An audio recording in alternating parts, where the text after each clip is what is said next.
Embajada Argentina. San Martín y Bolívar, uno argentino y el otro venezolano, los dos personajes que gravitaron enormemente en el proceso de la independencia del Perú. Sus esfuerzos monumentales fueron reconocidos durante la celebración del centenario de nuestra independencia y como San Martín fue la figura central en 1821, el primer agradecimiento fue la plaza que lleva su nombre y estatua. El segundo fue para el pueblo y la nación argentina, la donación de un terreno y un inmueble para su embajada en nuestro país.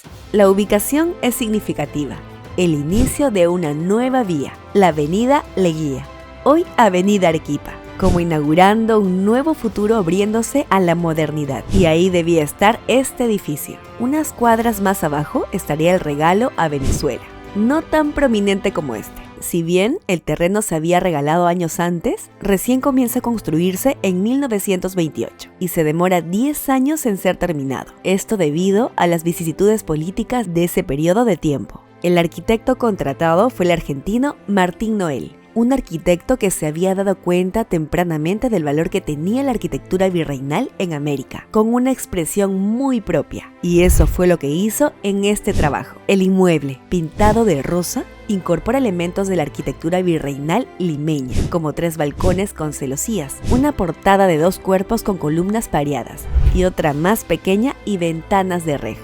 Pero agrega otros detalles más continentales como el ajímenes de la torre, algo que se puede ver en la arquitectura cusqueña o la logia con arquería de la esquina. Este detalle más bien hispanista es lo que distingue también el interior del inmueble. Por dentro, su patio central en segundo piso con una fuente al medio evoca un patio español con arquería, pero también al patio de Torre Tagle. Por supuesto, una capilla adorna el recinto y 2 vitrales hermanan al Perú y a la Argentina, uno que muestra a Santa Rosa y otro a la Virgen de Luján. La Embajada Argentina es un patrimonio de la ciudad, parte de la historia de nuestras celebraciones por el centenario y un espejo para conocer la historia de la arquitectura neocolonial.